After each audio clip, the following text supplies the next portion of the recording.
Limang disiplina na dapat gawin para yumaman. Una is disiplina sa iniisip. Napaka-importante kasi nung paano tayo mag-isip kasi yung mind natin, may kinalaman yan sa decision natin and action natin. And then pangalawa, disiplina sa paghawak ng oras.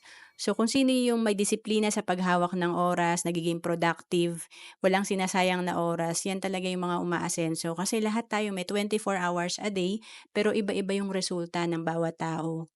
And pangatlo, disiplina sa paghawak ng pera. So, lahat naman may income. Pero minsan yung maliit pang sweldo, yun pa yung mas nakakaipon at nakaka-build ng asset or investment kaysa dun sa malaki ang kinikita kasi nga nasa disiplina sa paghawak ng pera. And then pang-apat, disiplina sa pagplano at pag-execute.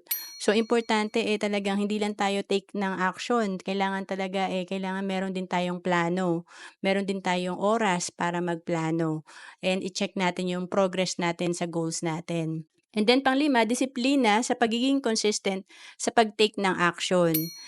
Hindi naman tayo hihinto lang sa pagpaplano, importante rin may gagawin tayo. So lahat ng successful, consistent sila sa pag-take ng action. To know more about savings and investment, message mo lang ako sa FB, Roancelis Capistrano.